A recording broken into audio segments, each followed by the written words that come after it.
Opa, tudo bem? Eu sou o Luiz Camargo e seja muito bem-vindo. Hoje é domingo de Páscoa e por uma questão cultural a gente costuma dar mais destaque ao Natal. Talvez porque ele caia no fim do ano, quando a maioria está de férias, com 13º no bolso, cercada de festas, luzes e presentes. E sim, o Natal é importante, mas a verdade é que a Páscoa é o sentido de tudo. Foi na morte e na ressurreição de Cristo que nasceu a nossa esperança. É porque ele ressuscitou que podemos viver o presente à luz da eternidade. É a vitória dele sobre a morte que nos concede a verdadeira vida. Sendo assim, nesta Páscoa eu quero propor algo diferente. Um domingo de reflexão, um momento para, ainda que por alguns minutos, deixarmos de lado as distrações e as banalidades da nossa vida horizontal e voltarmos a olhar para o alto, para aquilo que realmente importa, porque no fim é só isso que permanece. Mas antes, já vai mandando aquele like esperto no vídeo, deixe também um comentário qualquer, nem que seja só um alô mesmo, pois isso faz com que a plataforma entregue o vídeo para mais pessoas. Aproveita também e confere se você continua inscrito no canal, acione o sininho das notificações e, se for novo por aqui, me dê essa moral e se inscreva no canal. Pessoal, a reflexão de hoje foi extraída de um dos capítulos do meu livro, O Breve Manual do Cristão Conservador. Então, se você curtir o que será abordado nesse vídeo e quiser mergulhar ainda mais fundo nesse tipo de conteúdo, é só acessar bibliotecadoluiz.com.br e garantir o seu exemplar com um desconto exclusivo.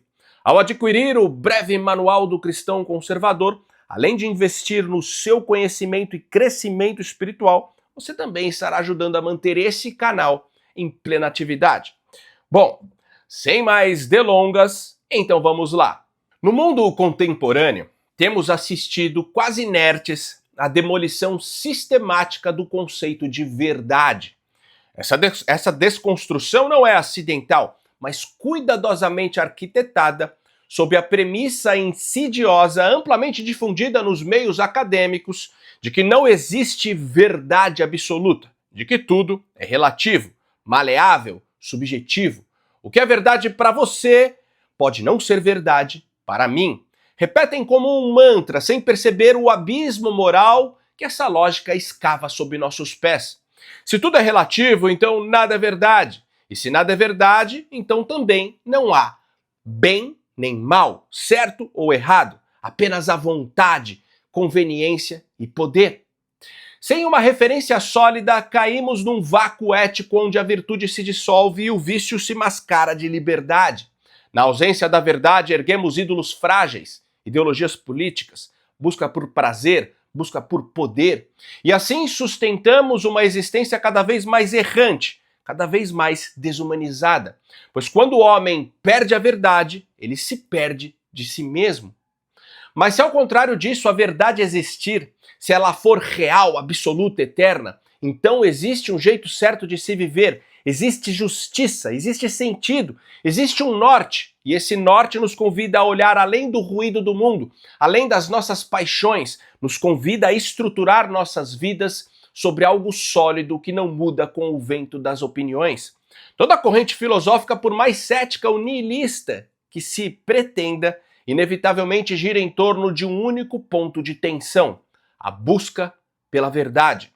Mesmo quando a nega, está tentando encontrá-la. Os estoicos da Grécia Antiga, por exemplo, viam no cosmos, belo, harmônico e ordenado, o reflexo da verdade absoluta. Para eles, viver bem era alinhar-se com essa ordem cósmica, aceitar o lugar que o universo nos confiou e moldar nosso caráter segundo sua lógica imutável. Dessa concepção nasceu, inclusive, o ideal de sociedade aristocrática. Se o universo é justo, então cada um nasce em seu lugar natural. Questionar isso seria uma rebelião contra o próprio tecido da realidade. No Oriente, a tradição budista oferece uma visão semelhante na forma, mas diferente no conteúdo. A verdade está na anulação do ego. O eu é visto como uma ilusão passageira, uma distorção que nos afasta da unidade do todo. Através do desapego radical das pessoas, dos afetos, das próprias emoções, o homem encontra a libertação do sofrimento. A busca pela verdade aqui é a dissolução do eu em harmonia com o universo. Já no Ocidente moderno, durante o chamado século das luzes, essa busca sofre uma guinada antropocêntrica. René Descartes proclama: cogito ergo sum, penso, logo existo. A verdade deixa de estar fora do homem, no cosmos ou no divino, e passa a residir dentro da mente humana. O homem torna-se o centro do universo, e a razão, seu oráculo. Immanuel Kant, por sua vez, ergue um edifício ético sobre esse solo. Propõe que o nosso dever moral é tratar o outro como um fim em si mesmo. Ideia que inclusive coaduna com os mandamentos do amor ao próximo do cristianismo. Mas é nesse mesmo terreno que o conceito de verdade absoluta começa a ruir. Kant afirma que nunca acessamos a realidade como ela é, mas apenas como ela aparece à nossa consciência. Por exemplo, a grama é verde apenas porque assim a percebemos. Talvez não seja verde, talvez a grama nem exista. A verdade, então, torna-se uma miragem, inalcançável, subjetiva, dissolvida. Essa névoa filosófica abre caminho para Friedrich Nietzsche, que arremessa seu martelo contra toda a moral herdada, e assim o filósofo alemão chega à seguinte conclusão, abre aspas, não há fatos eternos, assim como não há verdades absolutas, fecha aspas. Mas sua afirmação, embora provocante, carrega um paradoxo corrosivo. Se não há verdades absolutas, então nem mesmo essa frase poderia ser verdadeira. A partir daí, o que resta é o vácuo. E é desse vácuo que Karl Marx extrai sua visão radical, onde toda verdade é uma construção ideológica, uma ferramenta de dominação dos que detêm o capital. A moral, a cultura, a religião, tudo seria apenas uma superestrutura destinada a legitimar a exploração dos mais fracos. Para Marx e seus seguidores, a única verdade possível é a revolução, o colapso do mundo como o conhecemos. O problema é que essa utopia custou milhões de vidas. O sonho de uma nova ordem fundada sobre a destruição de toda a verdade transcendente produziu os maiores banhos de sangue da história. E ainda hoje, colhemos os frutos amargos desse delírio. E assim a verdade foi substituída por narrativas, a realidade por versões e a consciência por slogans. Afinal, como advertiu Dostoiévski, se Deus não existe, tudo é permitido. No entanto, quando tudo é permitido, tudo também pode ser destruído. Mas enfim, se perguntarmos a um cristão evangélico onde está a verdade, ele dirá que está na Bíblia, nos ensinamentos de Cristo. Um espírita apontará para a leitura do Evangelho sob a ótica de Allan Kardec. Um muçulmano afirmará que a verdade habita no Alcorão e nas palavras do profeta Maomé. Cada religião ergue sua doutrina como o farol da verdade absoluta. Diante desse mosaico de crenças, surge a pergunta inevitável: existe de fato uma verdade absoluta? Ou estamos todos presos em labirintos paralelos de interpretações? Em que filosofia devemos nos ancorar? Qual doutrina entre todas nos aponta o caminho real? O que é inegável é que toda concepção de verdade absoluta está enraizada na ideia de uma causa primeira, ou seja, está ligada à existência de um Deus transcendente, e é aí que muitas pessoas escorregam na tentação daquilo que chamo de sincretismo confortável. Dizem com ar de falsa sabedoria que todos os caminhos levam a Deus. Uma frase bonita, mas vazia. Esses são os que se alimentam de migalhas filosóficas e religiosas, compondo uma colcha de retalhos espiritual. Tomam passe no centro espírita, leem autoajuda de manhã e consultam o horóscopo à noite. Flertam com Kant para justificar o dever, com Nietzsche para justificar a rebeldia. Vão à missa quando convém, descartam o que os incomoda da Bíblia e mantêm o que os conforta.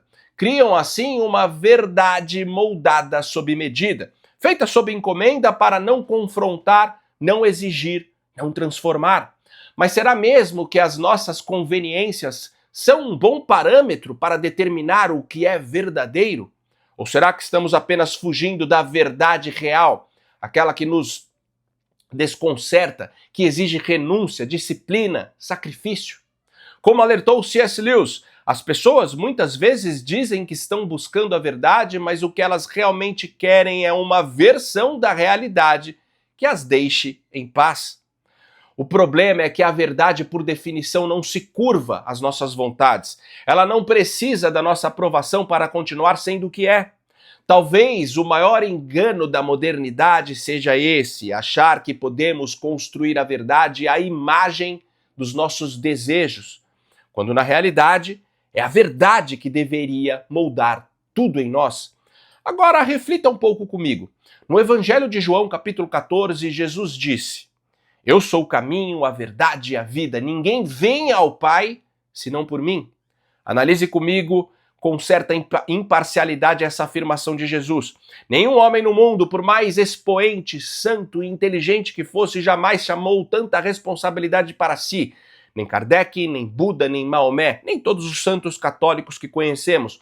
Conforme argumentava C.S. Lewis, o homem, para fazer tal afirmação, nos leva a 3 conclusões. A primeira, Jesus é lunático. A segunda, Jesus só pode ser um mentiroso. Ou a terceira conclusão, Jesus está falando a verdade. Ou Cristo era iludido e enganado sobre si mesmo, ou enganou a humanidade com uma fraude de forma intencional, ou ele é divino. Ao analisar a afirmação de Jesus no Evangelho de João, capítulo 14, não há como livrar-se desse trilema. Sendo assim, em face dessas 3 conclusões, qual delas você escolhe? Se você, assim como eu, ficar com a terceira, a de que Jesus está falando a verdade, você não acha que deveria, no mínimo, voltar sua atenção para ele e procurar saber mais sobre ele? Para mim, um dos momentos mais instigantes da Bíblia, e por que não da história da humanidade, é o encontro de Jesus com Pilatos. O governador romano também estava ávido por saber o que era a verdade, conforme registrado no Evangelho de João, capítulo 18. Abre aspas. Disse-lhe, pois, Pilatos: Logo tu és rei? Jesus respondeu: Tu dizes que eu sou rei. Eu para isso nasci e para isso vim ao mundo, a fim de dar testemunho da verdade. Todo aquele que é da verdade ouve a minha voz. Disse-lhe Pilatos: Que é a verdade? Fecha aspas. Só que Jesus misteriosamente ficou em silêncio diante dessa pergunta. Veritas.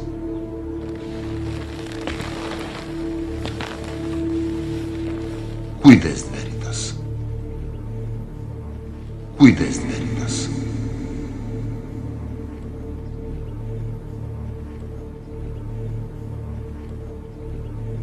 Todos os filmes que narram esse trecho do Evangelho apresentam um momento de paralisia acompanhado de um silêncio inebriante após a pergunta de Pilatos. Isso porque para Jesus a verdade não é o que é. Para Jesus a verdade é quem é. Sendo assim, diante da pergunta de Pilatos, Jesus se silenciou. E como é muito bem demonstrado nos filmes, Jesus fica paralisado, olhando profundamente para o seu interlocutor, o que nos leva a crer que Jesus não respondeu, pois ele era a resposta.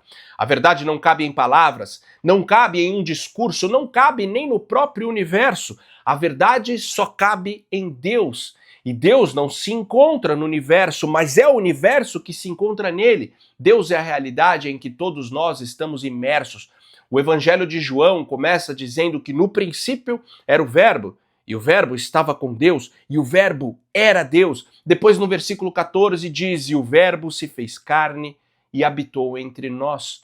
O Logos que criou o cosmos harmônico dos gregos estava em Cristo, e é o próprio Cristo. Jesus jamais ensinou a verdade, pois ele é a verdade. Portanto, conhecer a verdade é ter uma revelação acerca de quem ele é.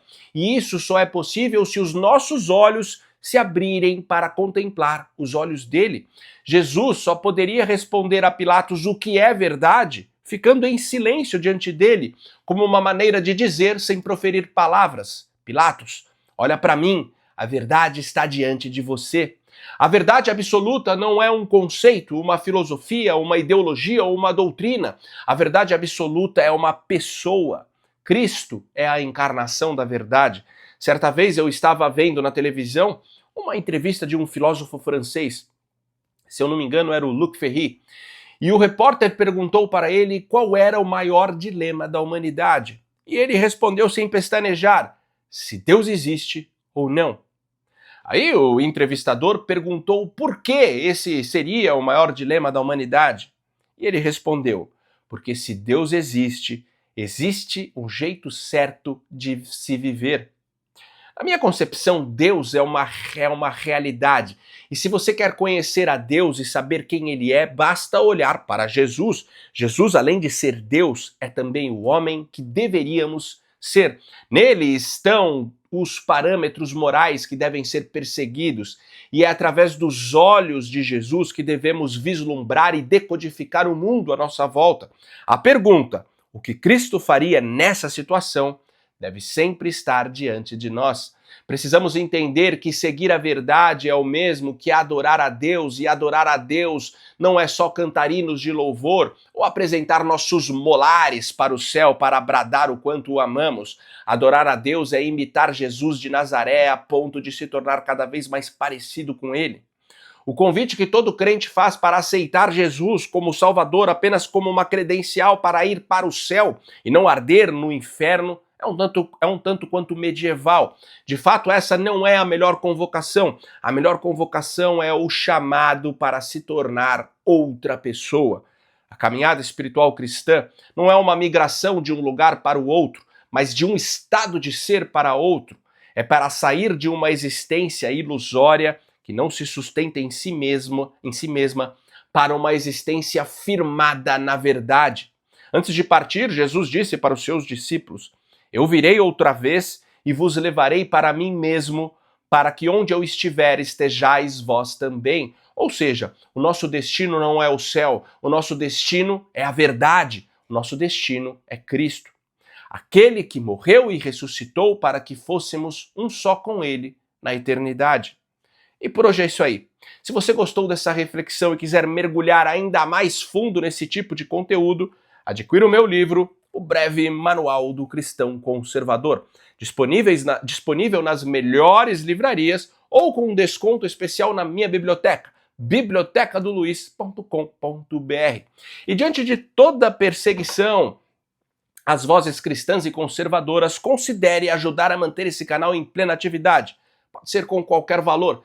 Minha chave Pix é o e-mail luiscamargopix@yahoo.com. Luiz Camargo Pix tudo junto, luisconz@yahoo.com. Não tem BR. Ou se preferir, o link do nosso Apoia-se está aqui na descrição do vídeo. No mais, curte e compartilha ao máximo esse vídeo, deixa aqui seu comentário para ajudar no engajamento e me siga em todas as redes sociais, @LuizCamargoVlog. Então até o próximo vídeo, valeu!